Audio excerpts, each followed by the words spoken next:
Bonjour à tous et bienvenue dans cette vidéo à l'arrache. Comme je fais en ce moment les séries télé, on va parler aujourd'hui de l'épisode 7 de la série Star Wars The Mandalorian. Épisode 7 de The Mandalorian que j'ai vu avant l'épisode 9, donc Rise of Skywalker, donc l'épisode officiel de la saga Star Wars. Petite précision pour ceux qui se poseraient la question de pourquoi je suis mal cadré, c'est que je me filme avec l'arrière du téléphone et j'ai pas de retour vidéo, donc je cadre comme je peux et donc bah voilà, c'est mauvais. Si vous avez regardé ma vidéo sur Rise of Skywalker, vous voyez que j'ai pas parlé du lien entre la série et le film, parce que je pense que c'est quelque chose qui est plus réservé à la série télé. Et si le lien, c'est ce que je crois, c'est pas grand-chose. Hein. Donc dans cette vidéo, je vais spoiler l'épisode 7 de cette série, évidemment, parce que c'est des épisodes très courts, hein. Parler sans spoiler, c'est difficile.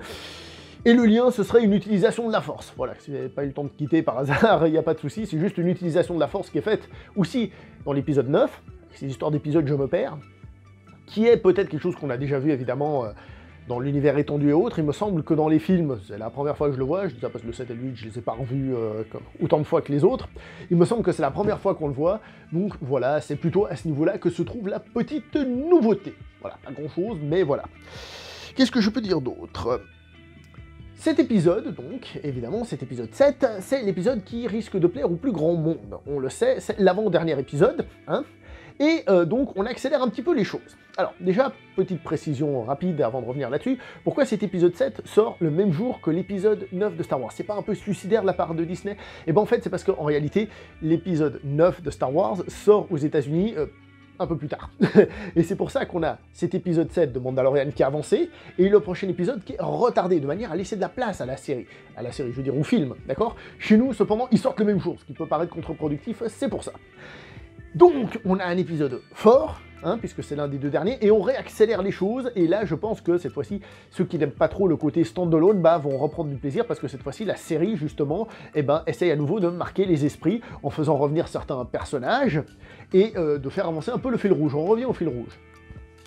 On retrouve le personnage de Cara Dune, qu'on avait vu dans l'épisode 4, d'accord? Donc la guerrière interprétée par Gina Carano. Par la petite histoire, Gina Carano, c'est une combattante de MMA que j'avais vue à l'UFC se faire casser la gueule par casser une cyborg. Elle s'était littéralement fait exploser la gueule.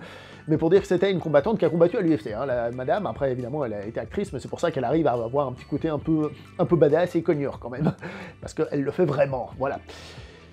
Donc, justement, cet épisode 4, par exemple, qui, à part raconter les 7 samouraïs, ne racontait pas grand-chose, bah vous voyez, il a mis en place un petit élément. Ça, c'est le principe d'un stand-alone, c'est-à-dire on met des petits éléments qui aident à créer un univers, j'ai envie de dire, à étendre l'univers. L'univers étendu, ça risque de poser problème comme terme, mais à étendre l'univers de la série, hein, vraiment de la série. Et là, bah, justement, on nous avait présenté ce personnage qui revient. Dans l'épisode d'après, c'était le 5, il y a eu la fameuse personne dont on ne sait pas qui c'est, qui est allée voir le cadavre, peut-être qu'on la verra dans l'épisode suivant, etc. Donc on construit un tout petit peu, donc il y a une raison, on va dire, à ces stand-alone. Ces stand-alone peuvent devenir quelque chose de plus. Qui plus est, je vous avais dit que les stand-alone donnaient une sensation de quotidien, et c'est exactement ce qu'on a, c'est-à-dire on a eu une sensation de quotidien, et là, boum, on revient sur un événement important dans la série, d'accord? On dépasse le cadre classique. Donc, mon avis sur l'épisode, personnellement, je l'ai beaucoup aimé. Je l'ai beaucoup aimé, évidemment. Faudra attendre la suite, mais je l'ai beaucoup aimé en tant que tel. Je trouve que c'est un épisode qui met de l'action, mais aussi du suspense. Le suspense, généralement, dans les séries télé, ça passe bien, parce que si c'est bien écrit, ça demande moins d'argent que des grosses scènes d'action avec des explosions et tout ça. Donc c'est pour ça que le suspense, faire monter de la tension à base de dialogue et tout ça, c'est très important dans les séries télé. Et là, bah, ça fonctionne plutôt bien. On retrouve des personnages, etc., etc. Alors certes, il y a des scènes d'action, comme celle des trucs volants, qui semblent être un peu là juste pour justifier, justement, un petit quelque chose que j'ai expliqué tout à l'heure sans raconter, j'ai dit que j'allais spoiler, donc le fait de soigner par la force, qu'on retrouve dans l'épisode 9 de Star Wars, hein. En tant que tel, la scène mène pas grand-chose à part la prise de conscience du personnage, mais c'est un peu facile, on a l'impression quand même, hein. D'ailleurs, les personnages principaux, Mando et Cara Dune, ils arrêtent pas de dégainer leur flingue super vite pour montrer qu'ils sont trop forts, mais ils tirent jamais, mais ils sont tellement forts qu'ils sont capables de dégainer, mais l'autre a eu le temps de tirer avant quand même, hein. Quand il tue ses sbires, je veux dire. On retrouve aussi le personnage de Quill, interprété par Nick Nolte, qui d'ailleurs renforce le long dos du bébé. Et si vous êtes arrivé à la fin de l'épisode, sérieusement, vous avez remarqué que le long dos il reste avec eux, d'ailleurs il y a un plan dessus. Dites-moi, est-ce que, comme depuis le début de ces vidéos, on fait de temps en temps référence au cinéma japonais, à Baby Cart, certains disent Lone Wolf and Cub. Lone Wolf and Cub, normalement c'est le titre américain, et puis il y avait le remontage qui s'appelait aussi Shogun Assassin, mais bon, ça c'est encore un autre truc. Le manga en France, chez nous, il est sorti sous Lone Wolf and Cub. Mais le film, moi, je le connais sous Baby Cart, et si vous faites chier, on le dit en japonais. Kuzure Okami, voilà.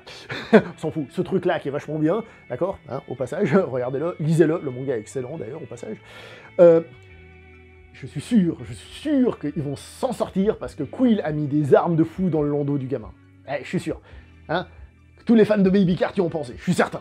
Et voilà, et je pense que c'est ça la solution. Voilà. Après, il y a une petite scène qui est sympathique, bien que montrée pour être non violente, mais elle est assez bien faite, c'est la mort de Quill, qui est certes hors champ, machin, pour éviter la violence et tout, mais qui est quand même amenée de manière plutôt sympa, c'est-à-dire on ressent le côté dramatique, hein. D'ailleurs on voit d'abord le Baby Yoda par terre, je l'appelle le Yoda, on s'en fout, bref, qui est par terre, on dit qu'est-ce qui se passe, il l'a balancé ou je sais pas quoi, et après on découvre que l'autre s'est fait flinguer. Je trouve qu'il y a une petite construction dramatique dans la mise en scène qui évite la violence et qui est plutôt bien gérée à ce niveau-là, tant mieux. Par contre, il y a un petit truc qui m'a quand même surpris, c'est que le bébé Yoda, dans cet épisode, il utilise la force et ça choque personne, même le Mandalorian qui, me semble, n'avait pas capté que le Yodunais avait justement utilisé la force la première fois qu'il l'a utilisé, quand il se battait contre l'espèce de rhinocéros, là. Bah là, non, ça, oui, non, c'est normal, il utilise la force, ah oui, non, c'est normal, c'est un bébé, il étrangle les gens, maintenant tu arrêtes, hein. Il y a personne qui se dit qu'il y a là un truc de fou, je sais pas, non, ils ont pas l'air de tilter là-dessus. Bref, voilà.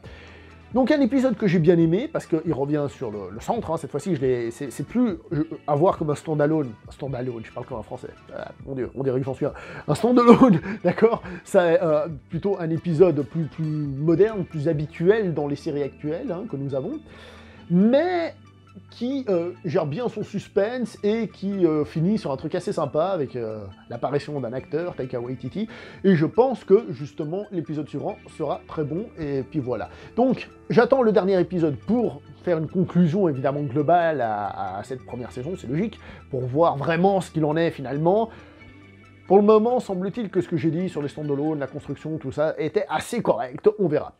Je sais pas ce que vous avez pensé de cet épisode, je pense que c'est l'épisode qui va mettre d'accord même ceux qui en ont marre des épisodes gentillets qui passent comme ça, mais que moi j'aime bien. Je pense que c'est un peu l'épisode qui risque de mettre un peu tout le monde d'accord. Et j'espère que c'est le cas, parce que moi j'ai beaucoup aimé. Voilà, allez, portez-vous bien, ciao tout le monde.